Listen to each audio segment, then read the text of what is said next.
El recreo, el momento más amado en el día a día de la vida escolar de niños y jóvenes. ¿Qué le espera al recreo cuando regresemos a la escuela con medidas de distanciamiento social? La reapertura de las escuelas no se ve cerca. Sin embargo, tenemos que imaginar desde ya cómo va a ser, porque no vamos a regresar a la escuela de siempre. Durante un buen tiempo tendremos que aprender a darle vida y pintar de colores a una escuela muy diferente. ¿Una escuela sin recreo? ¿O una escuela con recreos especiales? ¿Recreos cómo? De esto trata el episodio 2 de Edúcate, el futuro del recreo.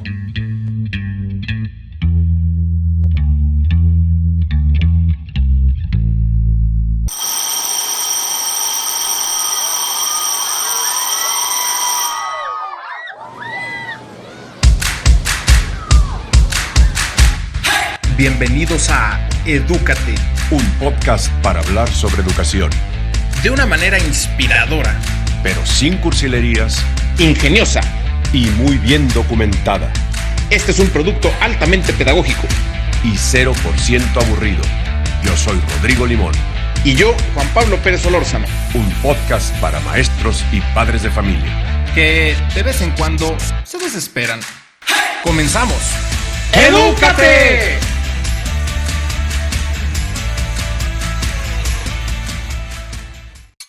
Los niños tendrán que regresar a su escuela y aunque en este momento no podemos saber con precisión cuándo, oficialmente se dice que tal regreso sería por ahí del 1 de junio de 2020, aunque cada vez hay más gobiernos que ya han descartado esa posibilidad. La verdad es que es muy probable que todo el resto de este año escolar se corra con educación en casa, educación en línea y que el regreso se verifique hasta agosto del año 2020. No podemos saber. Pero hoy nos corresponde preguntar cómo será la escuela a la que los niños van a regresar.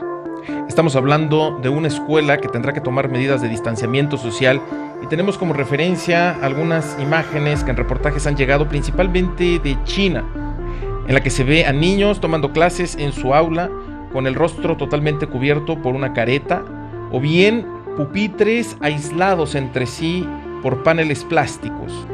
De manera que la estancia de los niños en el salón de clases tendrá que ser con medidas que reduzcan el posible intercambio de todo eso que los niños sacan todo el tiempo, pues son niños. Escupitajos por estornudos, por tos, por bostezos, etc. Y en este que es el segundo episodio de Edúcate, voy a platicar con el señor Limón sobre cómo nos podemos imaginar esa escuela que va a tener que tomar estas medidas.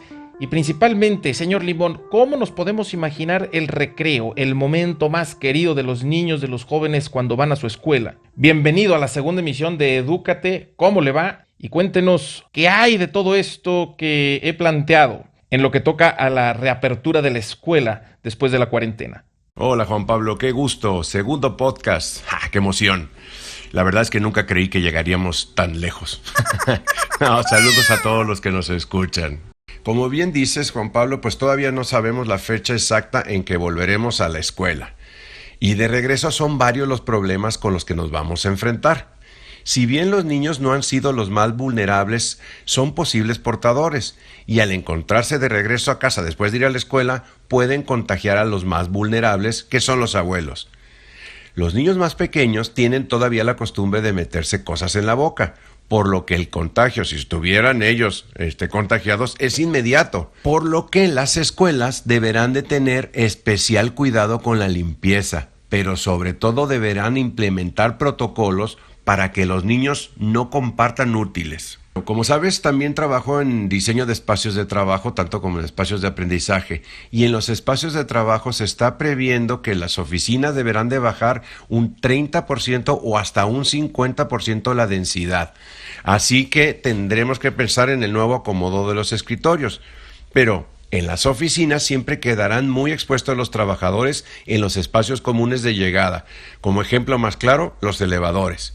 Ahora, hablando de las escuelas tendrán que pensar en el arribo escalonado y también evitar que los niños y sus papás se junten a la llegada o a la salida de clases. Los actos cívicos o multitudinarios, por supuesto, se suspenderán. Dentro del salón tendrá que haber, como dices, distanciamiento, pero eso es prácticamente imposible en la mayoría de las escuelas, puesto que los salones normalmente están abarrotados. Así que lo que queda es, como has descrito, implementar, a falta de una mejor palabra, especie de caballerizas con paneles acrílicos sobre las mesas, y las mesas deberán de ser individuales, pero creo que cada escuela lo deberá resolver a partir de su realidad. Nos queda el recreo, que de entrada, lo siento mucho, tendrá que suspenderse. Ni modo. Los descansos después tendrán entonces que ser en el salón. Las salidas al patio, cuando se permitan, deberán ser en orden y con distancia. Por ahora, una vez más, lamentablemente, el juego libre tendrá que esperar. Y eso es una desgracia. No, señor Limón, no, me cuesta mucho trabajo imaginar una escuela sin recreo. A ver, no me traume. Vamos a imaginarnos que el recreo se tendrá que suspender, se tendrá que anular. O podemos concebir formatos de recreo especiales muy cuidados, como por ejemplo escalonados, es decir, cada grupo saldrá a su recreo por separado, por lo tanto va a haber distintos horarios de recreo, con dinámicas quizá prediseñadas y coordinadas por los mismos maestros para que pueda haber juego con distancia. Y luego está ese otro tema sensible que también me tiene muy preocupado, que es el de la tiendita. ¿Qué es una escuela sin recreo y qué es un recreo sin la tiendita? Digo, entiendo que los niños no van a poder hacer la fila, mucho menos amontonarse en la búsqueda afanosa y aguerrida de la anhelada torta y los churritos con sal, limón y chile que no alimentan nada, pero qué rico saben. ¿Será entonces que la tiendita tendrá que hacer una especie de servicio a domicilio? Algo así como room service, o mejor dicho, classroom service. Te llevamos tu mollete directamente a tu pupitre. No sé, yo lo que quiero hacer es imaginar qué soluciones puede haber para rescatar, aunque sea un pedacito del recreo. Obvio, la gran prioridad es mantener a los niños con toda la reducción posible de riesgo de contagio. Pero está de acuerdo que tiempos de descanso siempre tiene que haber, y no creo que el salón de clases sea el lugar ideal para tomar los mismos descansos. Quizá cada grupo va a tener que salir en un horario distinto al patio. No sé, aunque sea bailar, digo, que pongan ahí las cruces en las que puede estar parado cada uno para que haya la debida distancia, que les pongan música y que bailen. Algo de eso tiene que haber. Entonces, señor Limón, ¿qué tal que me ayuda con un ejercicio inicial de imaginación para hacer un prediseño, algo así como un esbozo que nos permita suponer y aproximarnos a la realidad de lo que va a ser un recreo con distanciamiento social? Ya sé, una escuela sin recreo no es una escuela. El problema más serio lo tendrán los preescolares por el tema de que es más difícil poder controlarlos. Ahora tú imagínate que tendremos que poner reglas de distanciamiento social a los hijos de la familia que tampoco respetaban el confinamiento y se fueron de vacaciones. Las pobres maestras ya no tendrán descanso tampoco, porque tendrán que estar supervisando el recreo. Una opción es, como dices, las salidas a diferentes horarios. Pero esa no sería la solución tampoco, porque el recreo o los recreos se programan en horarios en el que los niños acumulan más energía potencial. Un recreo justo antes de salir de clases pues no sirve de mucho. Pienso que se tendrán que incrementar los horarios de actividad física y saldrán y harán ejercicio guiado 1 o 2 veces al día. Para los descansos libres de los más grandes se tendrá que dividir en sectores el patio escolar y tendrán que establecer la densidad de alumnos por cada sector. Lamentablemente la escuela se parecerá más a un patio de prisión. Sí, de por sí ya hay varias similitudes. Con respecto a la tiendita, como dices, una opción es que se tendrá que ordenar desde antes y se llevará a los salones como un Uber Eats, vamos. Esto eliminará la emoción que se siente en la fila al ver que conforme te vas acercando a la caja, se van terminando los churritos. Bueno, cada escuela lo tendrá que resolver a partir de sus instalaciones. Las escuelas con grandes extensiones de terreno lo tendrán más fácil porque podrán asignar áreas para cada grupo. Y otra vez, los maestros tendrán que supervisar. Pues tenemos por lo pronto que el recreo no podrá ser un espacio de libre esparcimiento, es decir, eso de libre, pues por ahora no va a aplicar, porque tendrá que ser supervisado y regulado además de muy planificado por los mismos maestros. Y aprovechando que aquí lo tenemos, señor Limón, y que usted es experto en ludopatía. ¡No! No ludopatía, ludopedagogía. Exactamente. Aprovechando que usted es experto en ludopedagogía, ¿tendrá por ahí en su inmenso, por no decir infinito, portafolios, colección de juegos, toda una gama de juegos con distancia o juegos ideales para respetar el tema de la distancia social? ¿Podría platicarnos un poquillo sobre estos juegos y no sé si ponernos por ahí algún ejemplo? Pues Juan Pablo, si yo fuera experto en ludopatía, quizá tuviera más trabajo, ¿eh? Es una excelente pregunta la que haces. La mayoría de los juegos que propongo son grupales, como lo he dicho. Y para este momento, el primer juego que se me viene a la cabeza, pues por supuesto sería el solitario. Pero pues no aplica. Ya lo he estado pensando. Y hoy en día, sin duda, funcionan perfectamente los juegos de mesa, los de roles, los de destreza mental. Pero para los recreos se requiere que los niños caminen y corran. Así que tendremos que pensar en modificar los que conocemos, porque no existen versiones para estas circunstancias. Ya entrando en un ejemplo claro, por ejemplo, si queremos jugar el juego más popular que existe, que nosotros en esta zona del país les llamamos las traes, podríamos agregar un aro hula hula grande para cada jugador. Este aro lo llevarían cargando con las manos a la altura de la cintura a los niños y el mismo aro te dará la distancia social. Así que si quieres pegarle la traes a otro niño, lo tienes que hacer con el aro y no con la mano. Pero bueno, tenemos que practicar para saber si funciona y si requiere modificaciones. También el jugar deportes con anotaciones, ese podría funcionar. ¿Cómo lo haremos? Pues poniendo los aros en el piso o pintar o demarcar de alguna manera cada casilla en el piso. Estas casillas estarían distribuidas por el campo de juego, cada niño dentro de una casilla, unas alejadas de las otras y solo pueden pasar el balón sin salirse de la casilla. Y así hasta anotar, ya sea en una portería o en una canasta o como ellos decidan. En fin, que queda mucho por hacer. Por mi parte estaré muy al pendiente de cómo lo solucionan y qué propuestas existen en las escuelas. Y esta es la parte que más me apasiona, ver cómo lo resuelven.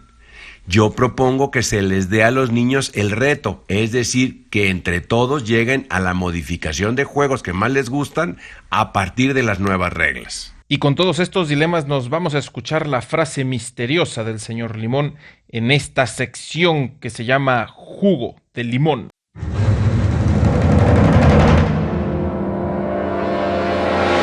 Esto es Jugo de Limón. Puedes impedir que los niños corran, griten o se muevan. Y aún así, aunque sea en la intimidad de su imaginación, ellos seguirán jugando.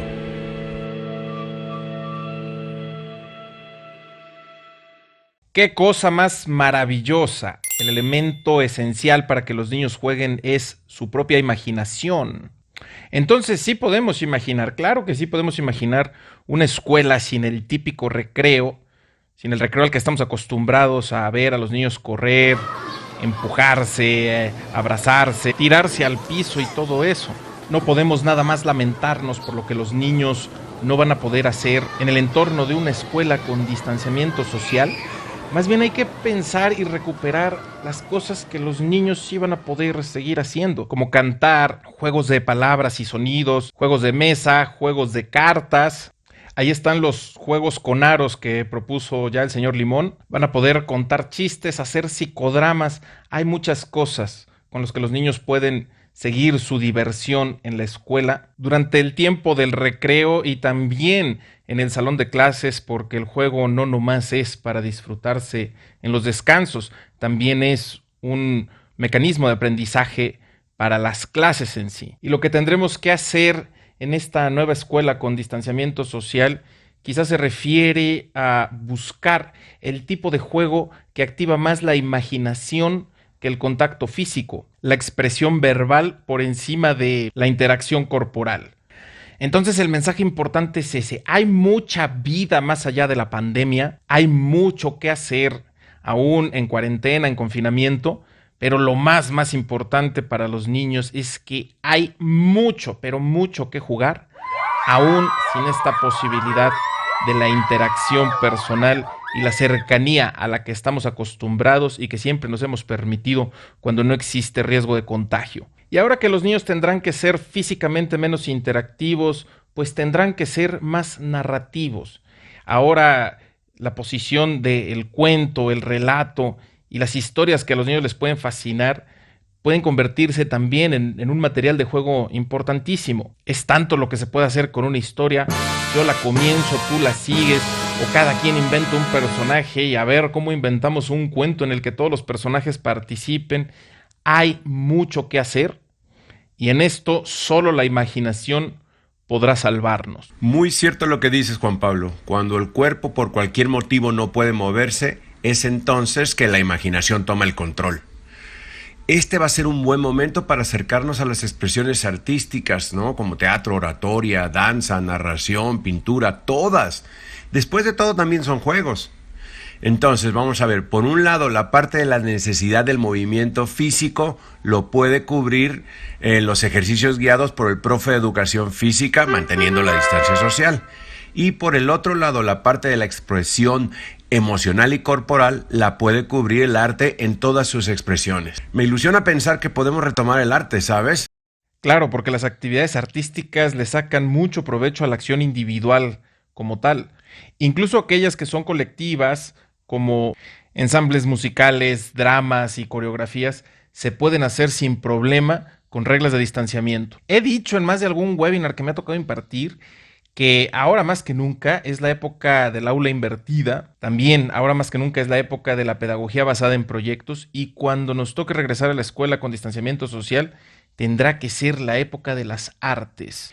Y eso a mí también me entusiasma, especialmente porque las artes nos pueden dar mayor maniobra para hacer cosas bien hechas con distanciamiento, incluso más que las actividades académicas regulares. Y ahora que estamos explorando nuevas alternativas y soluciones para este nuevo formato de escuela que nos estará esperando para agosto, tal vez, y en el afán de aterrizar recomendaciones muy prácticas y útiles para las escuelas, nos vamos a la sección Toma Nota con consejos para que las instituciones educativas preparen bien su reapertura. Vamos a escuchar esto. Toma nota. Llegando a las recomendaciones. Bueno, obviamente las que señalen las autoridades. Pero también sugiero que previamente al regreso a clases, cuando este se dé, se reúnan maestras, directivos, personal de limpieza, mantenimiento, seguridad, quien sea que esté allí, y que cada escuela pueda analizar los puntos críticos que tiene su propio centro de enseñanza, que serán diferentes para todos. A partir de ahí tomar medidas y especificar protocolos. Y por supuesto comunicar los mismos a los padres de familia de una manera clara y muy sencilla. Otra recomendación sería que los papás también deben de empezar a platicar con los niños desde ahora cómo van a hacer las cosas cuando ya puedan salir.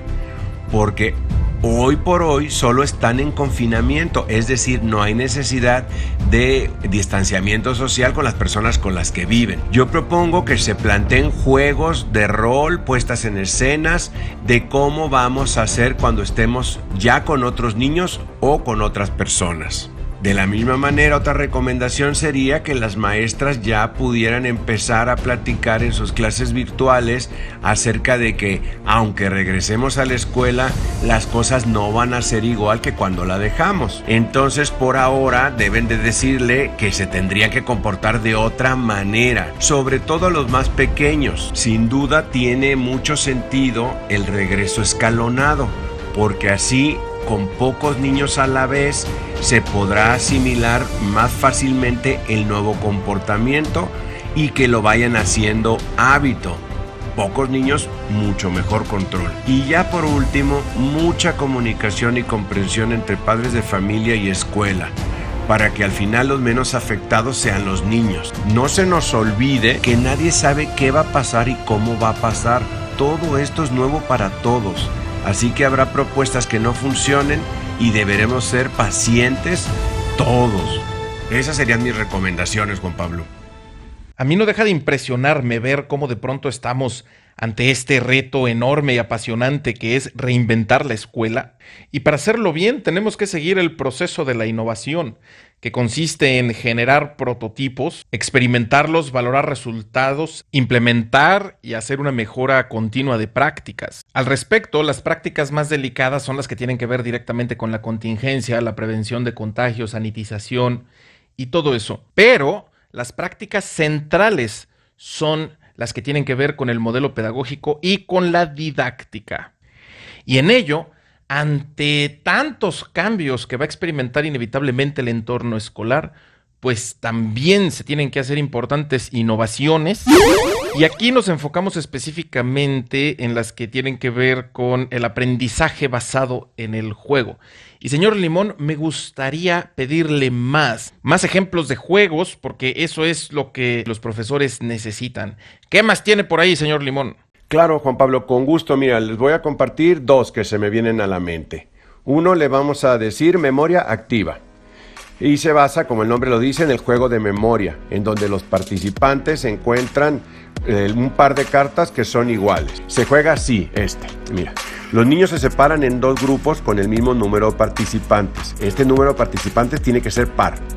Cada equipo por separado y fuera de la vista del otro equipo se ponen de acuerdo por parejas en un movimiento físico similar. Es decir, que la pareja decide hacer el mismo movimiento, como por ejemplo saltar, separar las piernas y caer. De todas las parejas tienen que ser diferentes movimientos, claro. Los dos niños que formaron esa pareja lo tienen que hacer exactamente igual, así que lo tienen que practicar. Una vez que se ponen de acuerdo, de todas las parejas de los dos equipos se van a la cancha, por ejemplo, de básquet o algún lugar similar. Un equipo en cada lado de la cancha y por supuesto manteniendo la distancia social todo el tiempo. Cuando se acomodan cada equipo en su lado de la cancha, es conveniente que se acomoden por filas e hileras, como de 5 por 5 niños, haz de cuenta. Lo que hay que buscar es no quedar cerca de tu pareja. Ya que están todos acomodados, los de un equipo nombran a un niño del otro equipo. Este niño hace su movimiento una vez y para. Después le piden a otro niño del mismo equipo que haga su movimiento y para. Así ya cada equipo va buscando las coincidencias a partir de los movimientos de los niños. Es como el juego de memoria.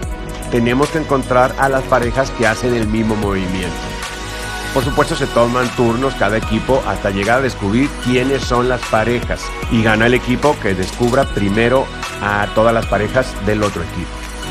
Otro que se me ocurre, le podemos poner haz lo que yo y en los participantes se acomodan en un gran círculo viendo hacia adentro, es decir, que se puedan ver de frente. Separados, claro, por la distancia apropiada. Uno de los niños empieza con un movimiento físico, sencillo. Luego el siguiente a la derecha lo repite y agrega uno más. Y así sucesivamente van pasando a la derecha y agregando un movimiento. Esto lo hace bastante divertido, ¿verdad? Se tiene que completar el círculo.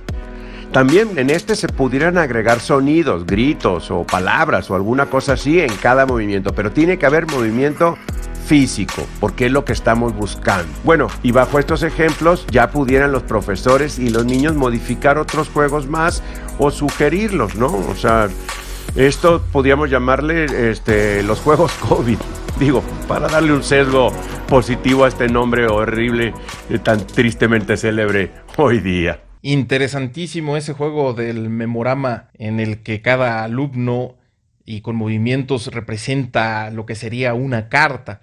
De hecho, se me ocurre un memorama así, con este formato que acaba de explicar el señor Limón, pero conceptual. Es decir, podemos hacerlo con movimientos para hacerlo más lúdico, más dinámico, pero también lo podemos hacer conceptual. Es decir, los niños se organizan en parejas y vamos a pensar que estamos en una clase de lengua y estamos viendo literatura. Entonces, un niño o un joven tiene un dato y en la pareja, uno, su dato es Fernando de Rojas. Y el otro, en correspondencia, La Celestina, la obra más importante del autor.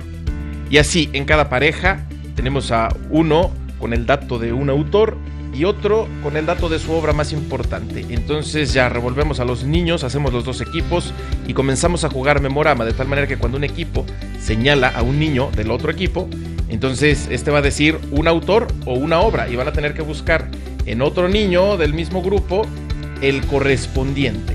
Y así se despliega el memorama en un modo o con un objetivo más conceptual y de reforzamiento del aprendizaje. Incluso el juego que explicó el señor Limón sobre el círculo, en el que cada niño va haciendo un movimiento, pero tiene que ir repitiendo la secuencia desde el primer niño o joven que comienza. También se puede hacer esto con relatos. Uno de los participantes comienza diciendo una premisa sobre el contenido de la clase y el otro le tiene que seguir, y cuando le toca a cada uno tiene que repetir lo que han dicho todos, y así se va haciendo esto más complejo. Lo importante aquí es entender que un solo juego pueden ser muchos juegos, ya que todo juego es transformable. Entonces los juegos se multiplican, y así como los juegos que tienen énfasis en el movimiento y en las dinámicas físicas se pueden convertir en juegos conceptuales que tengan que ver con ideas, con pensamientos, con planteamientos, etcétera. Pues precisamente así cada maestro tendrá que usar su imaginación y su creatividad para modificar el juego y acoplarlo a los objetivos de su clase. Sin embargo, todavía falta para que los niños regresen a la escuela, mientras van a estar algunos meses más en casa, y me gustaría también, señor Limón, ofrecer algunas recomendaciones sobre qué jugar para padres de familia en casa. Pues mira, Juan Pablo, para la recomendación de los juegos en casa, yo les recomiendo principalmente juegos en los que participen todos los integrantes de la familia, incluidas las mascotas. Para lograr esto, la propuesta es que hagan obras de teatro, radionovelas, telenovelas, películas o lo que sea. Pero no nada más pararse al frente e improvisar. No, eso no. Primero debemos de escoger una historia que puede ser conocida o nueva, es decir, puede ser una película que vimos, puede ser una anécdota de la familia o una historia completamente nueva que van a escribir entre todos. Se deberá de escribir un guión con personajes y diálogos. Se deben de hacer ensayos y luego ya se hace la puesta en escena final con vestuario y todo. Todo esto improvisado, no hay que comprar nada, hablando de los vestuarios y del maquillaje y eso. Estas puestas en escena se pueden grabar con el teléfono y después se pueden editar o no. Se pueden compartir con otros familiares y esa es una de las cosas más divertidas. Pero mucho ojo aquí a los papás, Juan Pablo. Como en cualquier juego, lo importante no es el resultado final. No estamos esperando una gran producción. Lo importante es lo que sucede durante todo el proceso. Es ahí donde está la diversión y el aprendizaje. Por lo que los papás o mamás intensos deben relajarse, porque esto es y debe ser diversión pura en familia. Uno de los motivos por los que se me llegan a acercar principalmente madres de familia después de que imparto una conferencia, un curso para padres, es la cuestión de cómo conecto mejor con mis hijos, sobre todo con los adolescentes, cuya convivencia se puede volver más complicada. Y suelo preguntarles de vuelta qué tanto juegan, qué tanto conviven, qué tanto se divierten juntos. Esta siempre es una pregunta clave. ¿Pasan momentos divertidos juntos? ¿Hay momentos en los que realmente disfrutes estar junto con tus adolescentes, con tus niños, haciendo algo que también sea divertido para ellos? Y desde ahí comenzamos la reflexión sobre por qué tenemos o no una buena conexión con ellos. Así que lo que nos acaba de compartir el señor Limón sobre jugar en casa es importantísimo. No solamente es una cuestión de matar el tiempo y pasarlo bien, no, es que la integración de la familia se trata justamente de esto. Nos acercamos al cierre de este episodio 2 de Edúcate y no sé si usted tenga algún mensaje pendiente que ofrecerle a los que nos escuchan, señor Limón. Bueno, pues ya para despedirme me gustaría decirle a todos que claro que estamos viviendo momentos muy difíciles y sobre todo porque es algo que nadie quiere y ya estamos un poco hartos. Pero estoy seguro que si lo hacemos bien, a nuestros niños les van a quedar recuerdos sumamente felices. No nos desesperemos y busquemos la mejor forma con lo que tenemos. Ya verán que saldremos fortalecidos de esta. Muchas gracias y hasta la próxima. Gracias, Juan Pablo. Encantado de escuchar eso, señor Limón, y es que efectivamente los recuerdos que pueden quedar en nuestros hijos de esta cuarentena pueden ser buenos y depende mucho de nosotros y del ingenio que tengamos para hacer una buena convivencia en casa. Yo me despido con una cápsula que es mi toma nota y tiene que ver con algo que hice en el episodio 1 de Edúcate. Ahí la cápsula que compartí trató sobre consejos para que los maestros puedan dar mejor sus clases en línea y recibí por ahí algunas observaciones, sobre todo de maestras y directoras de preescolares. Me dijeron: oye, las recomendaciones de tu cápsula no son aplicables para preescolar ni para primaria menor. Y tienen toda la razón. Así que dejo esta cápsula de toma nota con 5 recomendaciones didácticas para educar en línea aplicables para preescolar y primaria menor. Dejo la cápsula y ya cerramos programa. Yo me despido. Mi nombre es Juan Pablo Pérez Solórzano. Me acompañó Rodrigo Limón y nos vemos en la próxima emisión de Edúcate. Quédense a la cápsula. Estrategias didácticas para educar en línea en preescolar y primaria menor. Primero, fomentar el desarrollo del lenguaje y las habilidades de comunicación, así como el pensamiento crítico. ¿Cómo? Pedir a los niños que jueguen a ser reporteros y que entrevisten a toda su familia. Según su edad, podemos nosotros facilitarles las preguntas y pedir que ellos formulen algunas propias. Las entrevistas se graban en audios con apoyo de los papás y en este formato se entregan. 2. Mucha narrativa, cuentos, historias. Esto hay que grabarlo para los niños en audio. Ellos ven demasiados videos. Hay que usar más los audios para estimular su pensamiento imaginativo. Para esto, no hay como aprovechar el recurso del cuento, la fábula o cualquier relato que sea adecuado. 3. Ejercicios de filosofía para niños mediante formulación de preguntas por encargo. Para esto, la maestra comparte un relato. Vamos a pensar, por ejemplo, sobre el cielo. El niño tiene que imaginar que le habla al cielo, que lo entrevista, que lo tiene enfrente y le hace 5 preguntas para saber más sobre él. Nos vamos a sorprender con las bellas y fascinantes preguntas que los niños hacen. 4. El razonamiento matemático no solo se desarrolla haciendo ejercicios y resolviendo los problemas que vienen en el libro. Los niños tienen que aprender que las matemáticas no se inventaron para molestarlos y fastidiarles la vida. Las matemáticas sirven para medir y medir sirve para que todo lo que hacemos salga bien, que los niños jueguen a medir, que se diviertan midiendo de maneras ingeniosas todo lo que hay en su casa. Sobre sus mediciones trabajamos operaciones cada vez más complejas que después los vuelven a llevar a medir su entorno. Esto de medir el entorno es la clave para que los niños dejen de creer que las matemáticas son inútiles. Y por último, fomentar el modo explorador en la mente de los niños. Jugar mucho a ser detectives. Si pueden conseguir una lupa, mejor. Que hagan inspecciones en los espacios de su casa con la consigna de descubrir algo nuevo, un detalle interesante, aún en los lugares más cotidianos. Cuando nuestra mente hace un esfuerzo por descubrir algo, todos los canales de atención y aprendizaje se encienden en el cerebro y esto hay que hacerlo muchas veces y de muchas formas. Así que a poner en práctica estas recomendaciones, todas son perfectamente aplicables a distancia.